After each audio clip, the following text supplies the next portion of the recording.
Kia ora, Marco. Good to have you today on the Diplosphere podcast. Welcome. Talofa Dan, thanks for having me.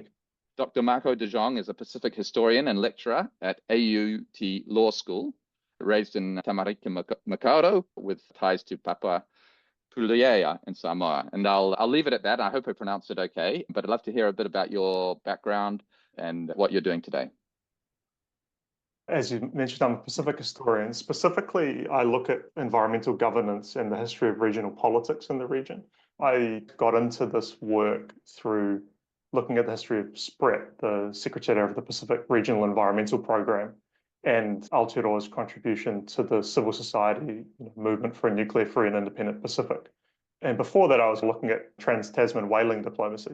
So I've looked at the role of New Zealand in regional environmental diplomacy from the kind of 50s through to the 90s across whaling, nukes, climate, biodiversity conservation, and ocean governance. Currently, I'm looking at the role of Pacific nations in the Law of the Sea negotiations in the 70s, and really the work of the Oceania Group in securing the international legal foundation for Pacific Ocean governance. Things like the full 200-mile exclusive economic zone for islands, the archipelagic doctrine, coastal states' rights over and fishing. And so, yeah, I'm interested in a broad range of Pacific regional issues and Aotearoa's role within them.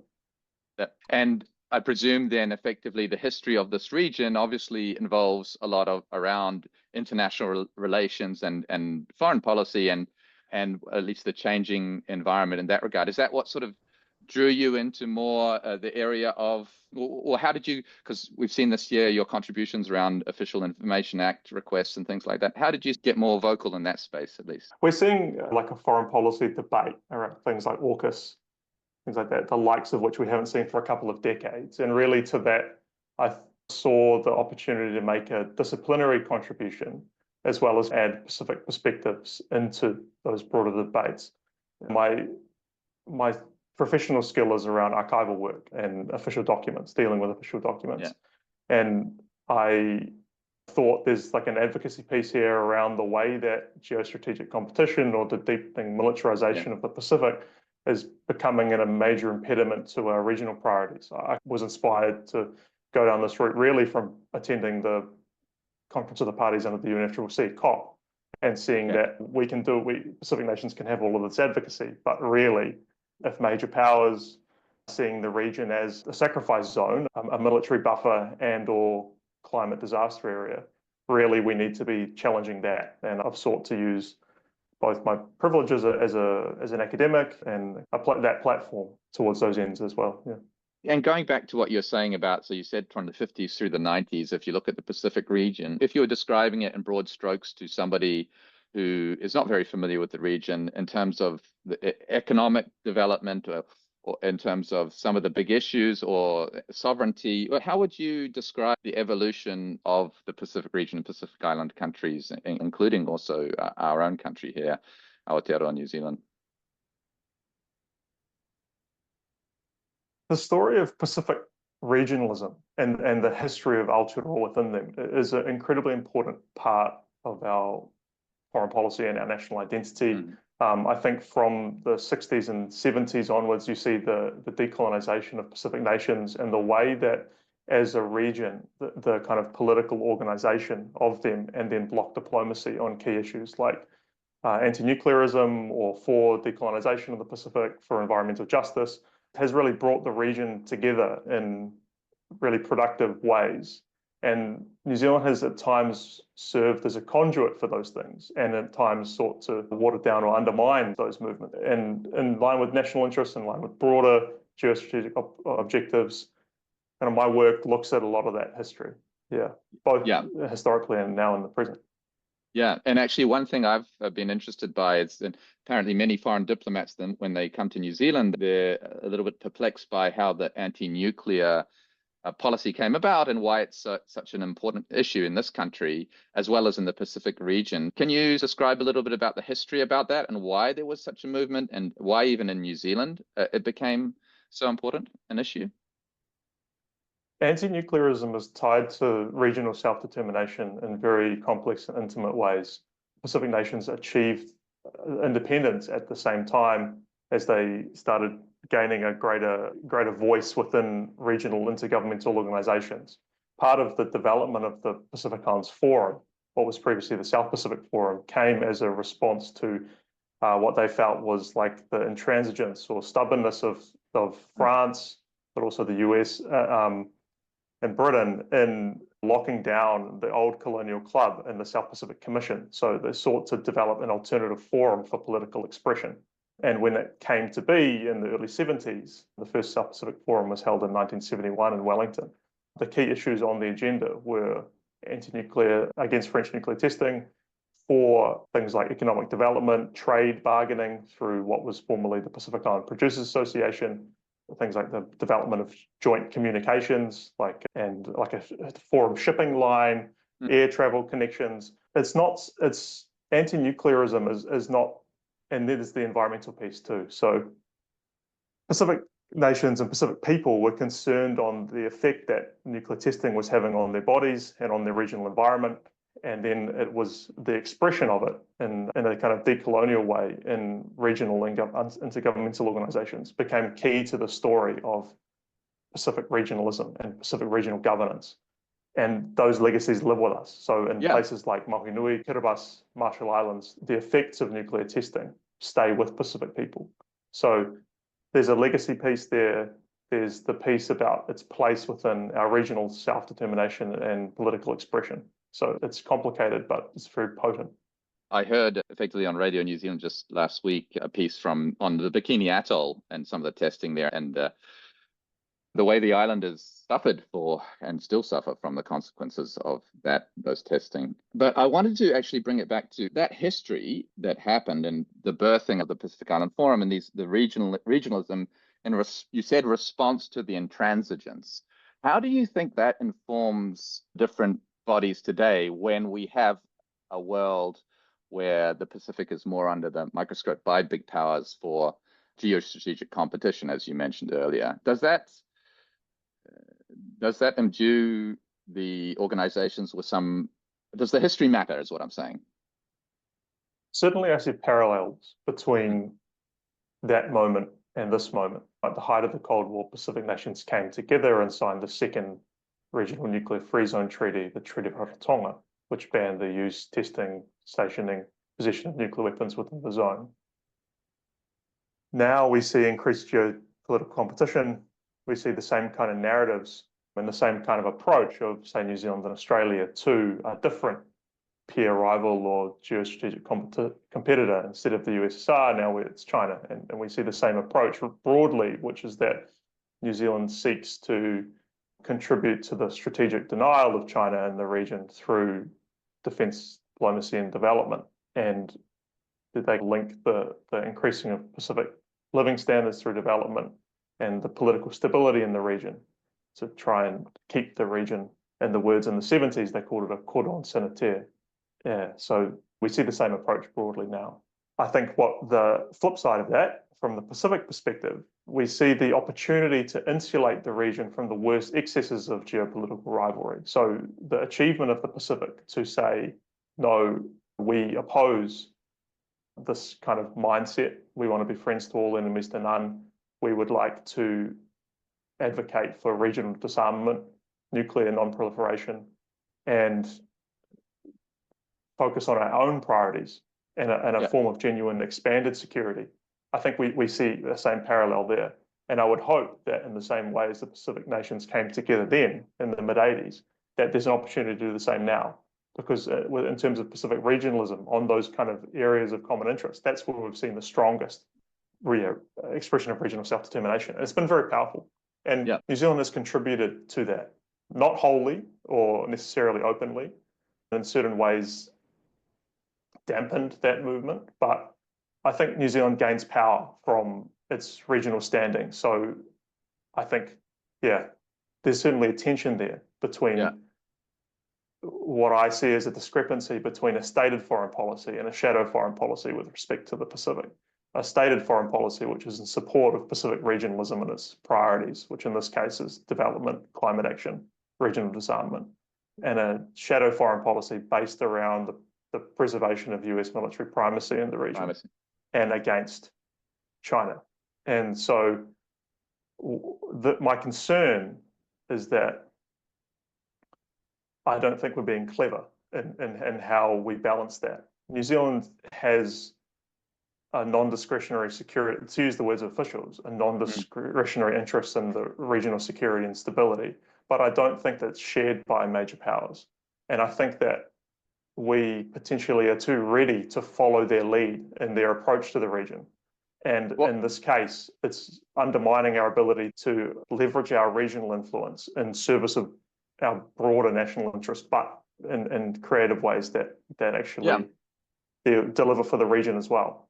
Now, I wanted to actually look at language again. The language of officials is a great point you raised, because there's a lot of language, like even the term geostrategic competition, or the one you've just mentioned, or the rules-based order. But before I go there was this piece recently about taking the lane on Pacific policing in Australia, the United States. How have the Pacifics reacted to those off-the-cuff comments? And I think you used a good term, blokey imperialism. Or what has the reaction been to that? Or what are your thoughts on that?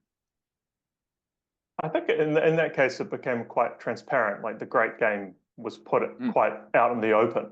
That it's clear that, in line with what I was saying previously, the approach by Australia has been to operate a kind of parallel securitized regional architecture, which seeks to align the region against China.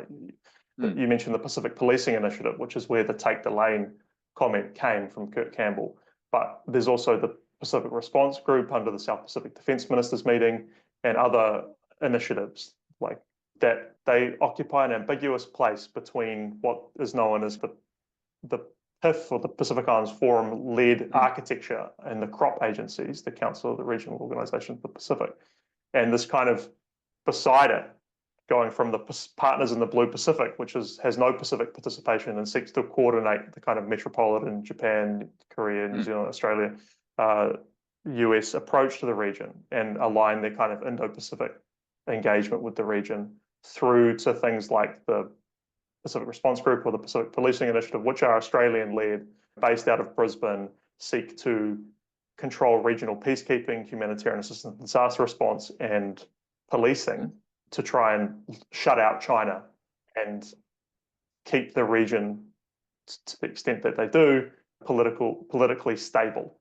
or try and shut out opportunities for China to gain a foothold. And the fear is that foothold will be dual purpose, whether it's through policing or it's a port or it's infrastructure. And we see that historically with Soviets. You see the same approach. Isn't the challenge for many of the Pacific Island states, they lack resources often to do things, and they actually welcome outside resources to support, but they don't want that to impinge on their sovereignty. Is that the balancing act that needs to happen? Or is there a view or prevailing view on how to manage the outside influence while getting resource, but without giving away too much? There's a debate to the extent that geostrategic competition provides opportunities to Pacific nations. Some people use the language of them having increased agency or being diplomatic price setters in their ability to play off donor nations and accrue benefits back to them. But I think that overstates the ability of Pacific nations really to engage. When all of the bilateral assistance is increasingly securitized, anything from Australia providing a rugby league team to supposedly climate humanitarian migration pathways to Tuvalu, for example, have this kind of other security veto, or come with these kind of hidden, very opaque and one-sided agreements, and are driven by a broader desire to get military and market access. I think that there's, and it comes up against, as you say, the lack of resources and capacity to challenge the underlying assumptions, or how these things are serving people at the grassroots level and contributing to Pacific people's own regional security priorities. Perhaps it's overstating to say that it's all opportunity. I think what we're really seeing is what I think is like a securitized bargain. Historically, historians and economists talk about what was known as the decolonizing bargain, and it refers to the discrepancies we see across the region with respect to those that have continued colonial relationships, say it was Niue or Cook Islands or Yes. Tokelau with New Zealand, for example, or New Caledonia and French Polynesia with France, or American Samoa, Republic of the Marshall Islands, Federated States of Micronesia, Palau with the US, that citizenship or access to healthcare or things increases. You have a increased living standard, and you Yeah. trade off your self-determination and your sovereignty for an increased living standard. They call it the decolonizing bargain, and it continues to affect the way material realities are across the region. We see a new one now. I think it's a securitized bargain, where what's being traded off is not material for sovereignty, it's alignment for our ability to act on our genuine security priorities and trade off our sovereignty as well. So yeah, if the only game in town is security, then Yeah. I don't see how much agency Pacific nations can really have there. If we just flip tack now back to language, and I wanted to talk about the term geostrategic competition mean for you. And I often think in the debate in New Zealand, there's too much of an acceptance of the language from officialdom that this is this zero-sum game language. And I wanted to start with that one, but then move on to things like independent foreign policy and rules-based order. What are your views on the term geostrategic competition as it comes up so often in communiques and language today? Certainly, the assessment that we face in an increasingly dangerous world that is primarily the kind of topography of which is determined by the rivalry between the US and China. The realist perspective is driving that particular language around geostrategic competition. And I think historically, New Zealand has sought to, through operating what is known as an independent foreign policy, wherein we maintain our kind of traditional relationships or Western relationships with the Anglosphere as a liberal democracy, but without necessarily aligning or entering into formal defense and arrangements. We see a kind of different way where instead of acting as a proxy for foreign power, we can stand for things like multilateralism or the international law. And I think that really has underscored our prosperity as a nation. It's allowed us to have a diverse set of trading relationships after Britain joined the EEC. It's allowed us, to say, in the UN to oppose the Security Council veto or support decolonization in the Pacific in ways that went against the priorities of the major powers. And we've gained kind of global acclaim for that independent way of thinking. I think falling victim into this kind of inevitable, as you say, zero-sum contest and adopting its language and adopting the kind of priorities, I think does cut down our flexibility and diplomatic agency and the way that we've been able to build relationships from the global north to the global south and across the east and the west. And in an emerging multipolar world order where you see our own place within the region and the kind of collective security of nations that created things like the Treaty of Rarotonga, I think that's my concern, is that we seem to be following rather than continuing to chart. And as standing by the cornerstone of our foreign policy, which has been hugely beneficial and seems to be more relevant now than ever. Well attuned to a hybrid, interconnected world where there's different regions and more opportunities in a way to build relationships. I saw in your article with Helen Clark from October, talking about independent foreign policy and talking about it being compromised, and documents and officials talking about strategic alignment with the United States. So what were you developing there? What have you found out, or what were some of the things that that came up with that term, strategic alignment? How's that different? I saw that as an attempt by officials to come up with language that was as close to having an alliance quality as possible without having the formal qualities of an alliance. It's clear that our officials see our national interests as best served and underpinned by, in their words, the US's ability to maintain influence and efficacy as a global superpower. And they see that both in a regional sense and in a global sense. And as such, They have supported things like AUKUS and the kind of underlying Indo-Pacific strategy in the belief that it kind of, in their words, bolsters the international rules-based order and fosters regional stability. And I think that they see that meaning that they see that as New Zealand's interest as aligning with that. I think that when we go to the language, it's doublespeak, but it is remarkably clever doublespeak, because we know that AUKUS, its open objective is to maintain the US's military primacy. It seeks to do so by extending nuclear deterrence into the north of Australia, developing next generation warfighting capabilities through AUKUS Pillar 2, and integrating the military industrial complexes of aligned nations. But I think because we apparently share these underlying objectives, I think the contradiction is that even if one argues that containing China could maintain rules or regional stability or a geopolitical order that's favorable to New Zealand, there's no suggestion that AUKUS is actually going to achieve this. And I think that with or without AUKUS, it's clear that even if we have a preference for US-led regional order in Eastern Asia or the Western Pacific, that's likely unsustainable. And that I think the other kind of assumption which needs to be challenged within that is that even if we sought to contribute to the deterrence of denial of China, would that necessarily best be done through military involvement or through AUKUS? And I think here is where the historical point and New Zealand's approach to the Soviets in the past really comes to the fore, because if we look historically, the most grievous injuries to Western interests in the Pacific have been self-inflicted.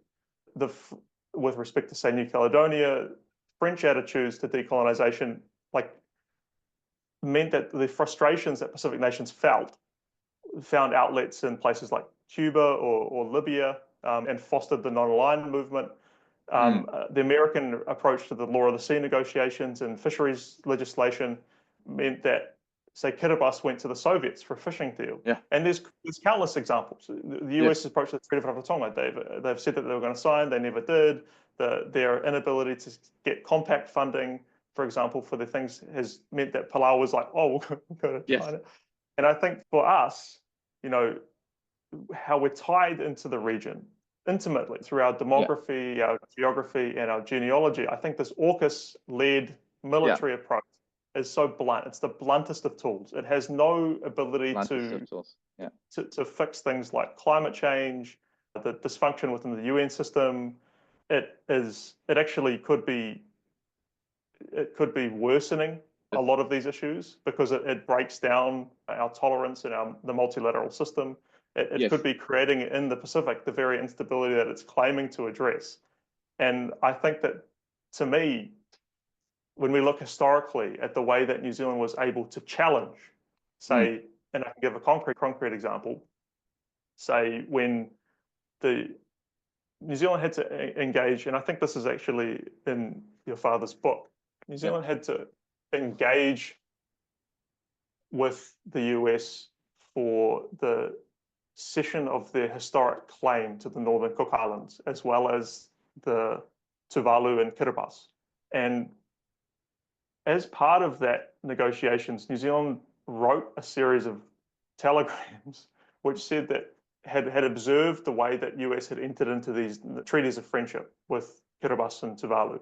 And that process had been heavily informed by the US tuna lobby and the Pentagon, and they sought to maintain a security veto and preferential access for tuna boats to those nations, and in return for cession of a historic claim, which would have had no standing internationally, would not have been recognized. And New Zealand was very scathing of that approach, saying that it was a really bad look, it was neo-imperial, and in terms of the Cook Islands, found a different way to negotiate. It ended up they had to do a deal where there was a kind of a line in the communique of the ANZUS Council on it. And by challenging the worst excesses of the US kind of approach to US military primacy, I think New Zealand was able to save that self-injury in that case.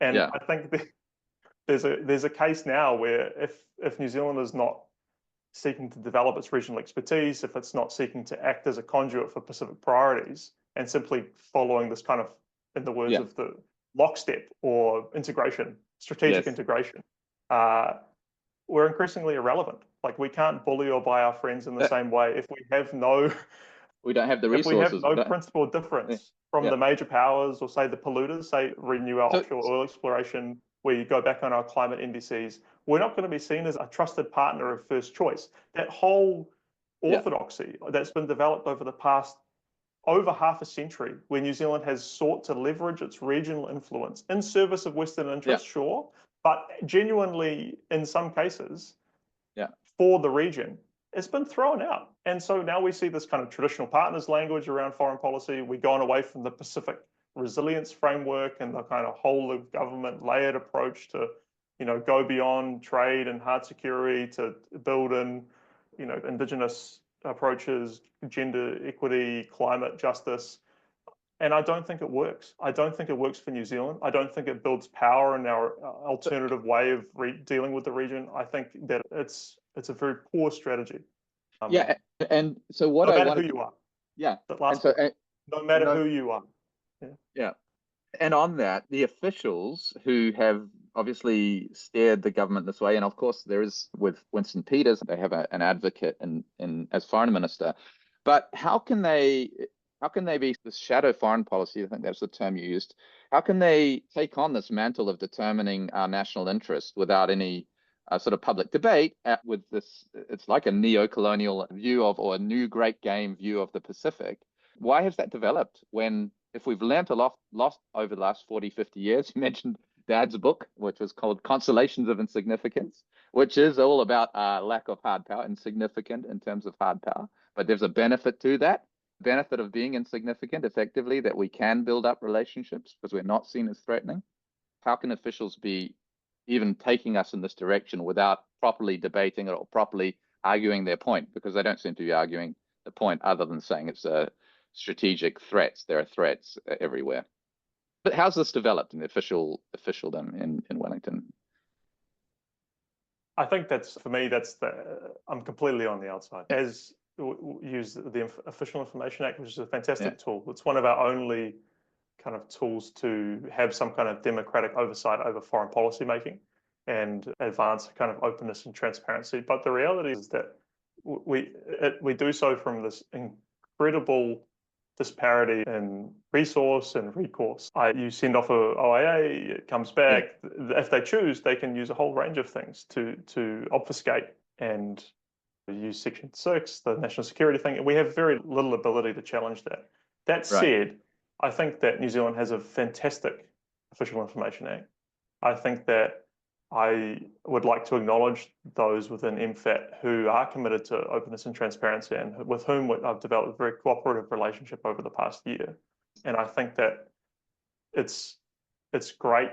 Yeah, we need to have an informed populace to have these types of debates and be aware of the full suite of options. And I think that part of what I'm seeking to do is make regional politics accessible to people, especially in the Pacific diaspora and Yeah. with Māori. And I've done a lot of writing for tangata to that end. So I think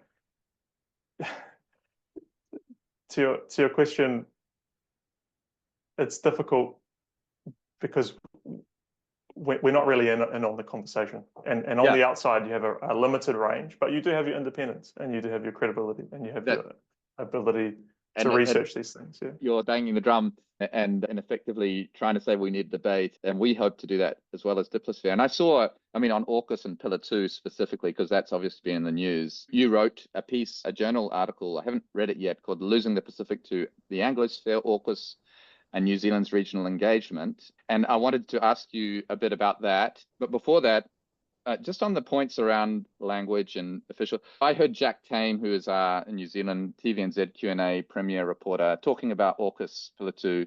And the way they frame the argument is it's countering China. They're already buying in. This is our national broadcaster, which is a debatable point, whether AUKUS is countering or otherwise escalating tensions with China. So just a little point on that is that effectively the debate, even the fundamentals are not properly discussed within the news media in New Zealand. Do you think that's a fair point?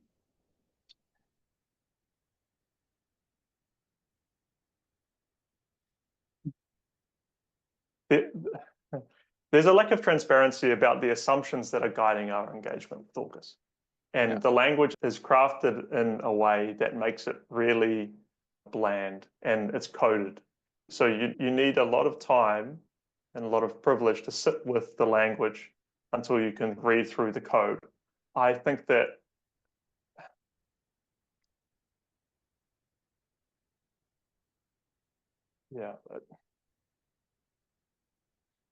I guess the question is, how do you improve that? So this is code. We're in a democracy, so this is obviously a big shift that the officials are trying to take us along. How can we properly debate it? Because it seems many reporters, obviously they're very busy and everything, and they've got a lot on their plates, but the language is being taken in and just accepted where it's debatable in many cases. Is there a role in demystifying some of this language out there, or is there a role of to have this debate on AUKUS Pillar 2, the assumptions that are being used by the proponents around geostrategic competition? How can the general public properly engage with that when this language reduces the discussion as such?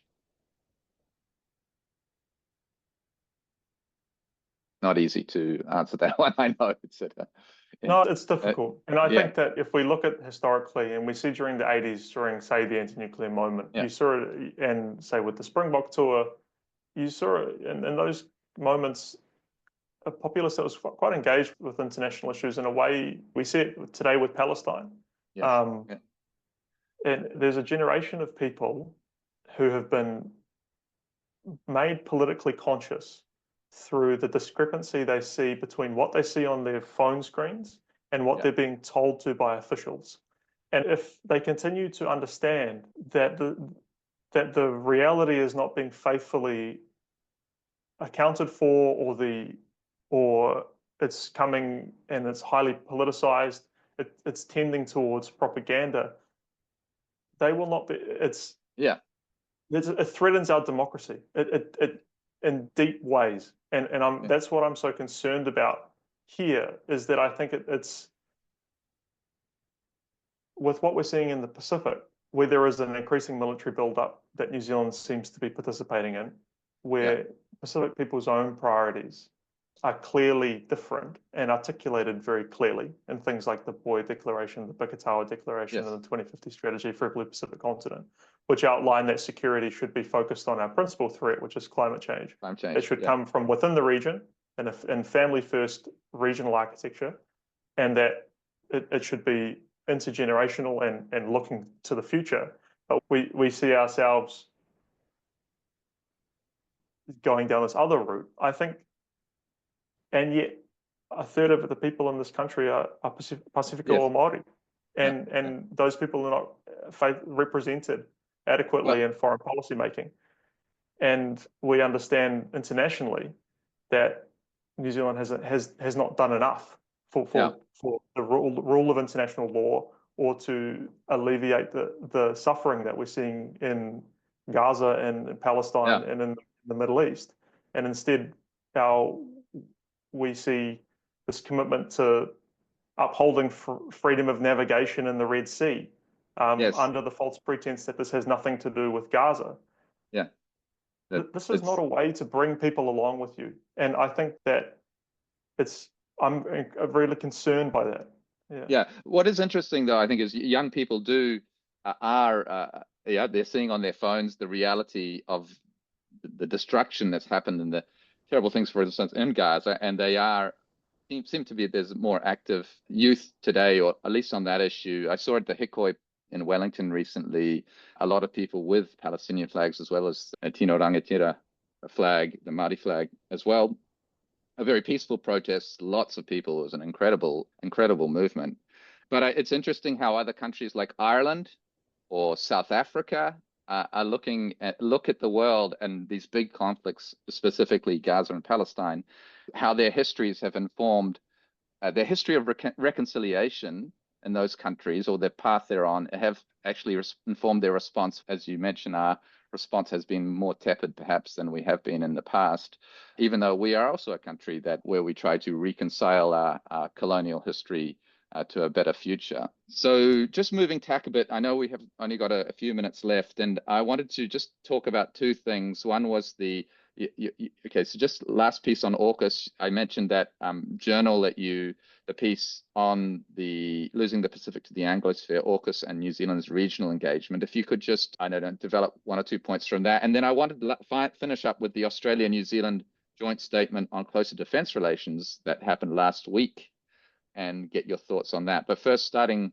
with that journal piece, what are some of the key findings that you came through in that piece?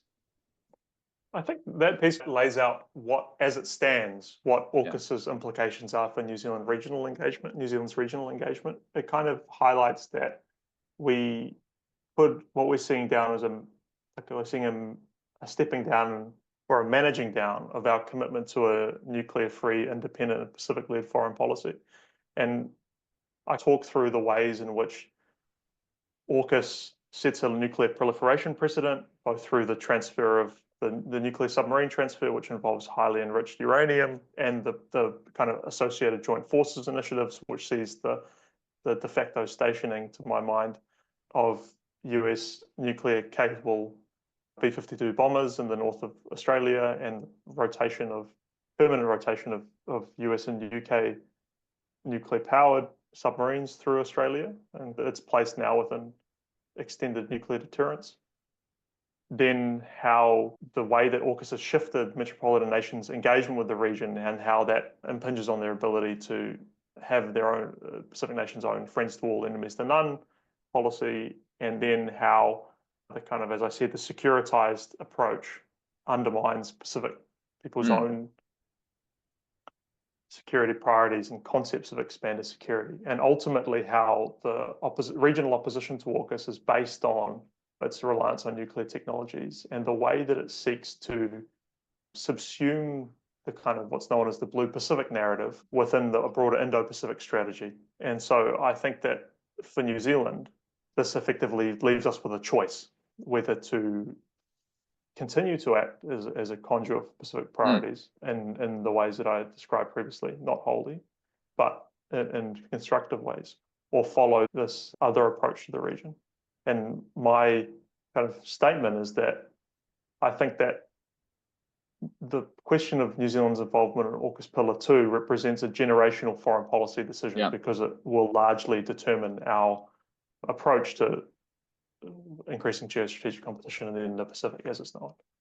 Hence, then it's a political decision, really, and officials can't drive that decision without a political will. And it was interesting to see the Labour Labour opposition party come out with a statement last week before the joint statement by the defence officials of Australia and New Zealand. But it was quite interesting to see a Labour PM, former PM Hipkins, saying that Pillar 2 of AUKUS was not on the cards. So obviously, it is a political decision. So it doesn't sound like it's been made just yet, but we are edging to a decision. I think it's important there to understand that AUKUS is the centerpiece of the Indo-Pacific strategy, but the Indo-Pacific strategy of the US operates through something which is known as integrated deterrence, and which kind of leverages all aspects of national and power, whether that's the military or diplomacy, and seeks to create this kind of lattice work of agreements and regional, the lattice fence. I think so. We need to understand that AUKUS is only one aspect of that. And this week we've also seen PIPER, the Partnership for Indo-Pacific Industrial Resilience, and New Zealand's involvement in that. We see a kind of, through our relationship, our alliance with Australia, increased integration and interoperability that follow the same kind of pattern. And so I think the 2 points are important to make. Is one is that whether we are a part of AUKUS, we're interoperable with Pacific forces and we're a part of Five Eyes. I think then the other point, which is that AUKUS is not is serving as a proxy for a broader foreign policy debate, but it's not the be all and end all. So surely that should be, the debate should be really on the fundamental view of what's happening in the Asia Pacific or Indo-Pacific region, and the US viewpoint, the China viewpoint. That's the debate that needs to happen, right? Isn't it? as you say, that AUKUS Pillar 2 is a bit of it's obviously a central part of the strategy. But before you actually look at that, do we agree with the fundamentals about the views of the region and what's going to develop over the next 30 to 40 years? Is that a fair sort of assessment? Yes, obviously that debate needs to be happened, and we see senior foreign affairs and defense and security, national security officials chiding the public about, this is not one does not join AUKUS. Involvement would happen by a project on a project by project basis under these technology streams. But they need to understand that the reason that the AUKUS is serving as a proxy for a broader foreign policy debate is because of the lack of transparency. And because the public sees ourselves seemingly being breadcrumbed into a tighter military alignment and a potential de facto alliance relationship through something like AUKUS. And it's happening without a political mandate. And it's happening without necessary and broad public debate. And I think that's the response. And we saw in May, Foreign Minister Winston Peters stand up in front of and chide and berate and lecture people who have been involved on the opposite side of this debate about impugning public officials, about making fanciful claims about hypersonic missiles and things like that. And that we're simply following what the previous Labor government has done. I'm the person that's responsible for having all of the joint agency briefings declassified. There've been 5 so far. In March of 2023, when it was announced that New Zealand was considering involvement in AUKUS Pillar 2, they had not declassified the briefings from October of 2021, which I originally identified opportunities for collaboration. And they certainly hadn't. So there's it's a give and take. They have to understand that. Well, they need an informed populace to have a mandate. So the transparency is, and this is a proxy, and it's coming up as a proxy for the debate because the AUKUS Pillar 2 is because of the lack of transparency. And it's fantastic, effectively, that you've shone sunlight, as they say. It's the best disinfectant on these questions. And I know we are running short on time, and that I think we probably covered the joint communique is obviously. There's one last point on that I wanted to say is that New Zealand doesn't have obviously a treaty relationship, military alliance with the United States, and we don't have a free trade agreement with the United States. Yet at the same time, we're looking at aligning ourselves in a movement, US primacy, to contain China. So we run the risk, the Chinese have said as much, of losing some form of relationship with China, some parts of our relationship. Where are the pros? What are the pros and cons? To sum it up in a debate, right? If you wanted to say, often you'd think about pros and cons. It seems to me there are a lot of cons here, not very many pros.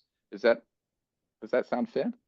I think the case for AUKUS has narrowed to effectively interoperability with key partners. There's a claim that with these advanced military technologies, which I would like to add, that the specific thrust of them seems to be the creating of AI-driven remote targeting software that links information that's collected from surveillance drones or P8 Poseidons or whatever, feeds it into remote targeting for taking out by other drones and guided missiles and things. So there's the industrial base integration. So interoperability and our ability to work with, say, Australia, and then opportunities for our aerospace and tech sector. It seems to be the main pros of joining AUKUS and pulling our weight in service of shared objectives we share with so-called traditional partners. And the cons seem to be that it undermines our ability as a Pacific nation to stand for Pacific priorities because we'll be seen to be in lockstep with Australia, relying on these kind of. I don't think Pacific people see a meaningful distinction between the pillars, or that pillar 2 could be supposedly non-nuclear. I don't think that, say, ASEAN believes that you can be a part of AUKUS, but involved in AUKUS, but not with the broader US thing. So I think it curtails our independence and our place in the region. I think that's a con. I think that there's a question as to whether or not the underlying justification of New Zealand, say, sharing values with, say, the Trump administration is fair. Yeah, I think that they're increasingly unreliable. I think that they won't be able to offer any kind of, we talk about diversifying our trade and making up for potential trade impacts with China. Trump talks about tariffs. There's this question about the degree to which New Zealand would be able to offset potential economic harm that joining AUKUS would entail. I think that there's a opportunity cost to the increased defence spending that joining AUKUS would seem to necessitate. And I think my point really is around what Australia would otherwise be able to do with the Australian 368 billion, which it's committed to acquiring up to 8 nuclear submarines in 30 years' time. We're doing the region. If you're serious about regional security as New Zealand, it seems to me that you're not serious about military deterrence. It seems to me that you're much better investing in diplomacy and development to contribute towards strategic denial, if you even think like that. So yeah, there's a question about who really benefits here. And I think that the type of military, the lobby that we're seeing in Australia, which has really poisoned, it seems to have poisoned their politics and the way their officialdom works. And I think that increasingly we're seeing, like, say, Scott Morrison goes from having the highest public elected office into being on the boards of like defense contractors and think tanks. That's the stepping stone we're seeing, this kind of what I call golden parachutes for top brass. I don't think the New Zealand politics can't resist that lobby. That lobby is too powerful for us. Already we're seeing what cigarettes and mining can do to, I think that this is a whole other can of worms. Yeah, I think there are manifold negatives. Yeah, and look, before we wrap up now, were there any pieces that I may not have gone into more detail, or some things that we can write some links on our page or something like that you would have been interested to talk? Any other questions or any areas or do you think we've covered most things today?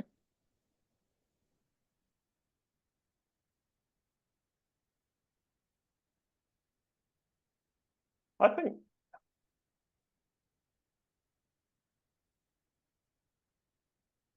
I'd just like to say that, like, I haven't really come to this work willingly, and it's come at an immense personal cost.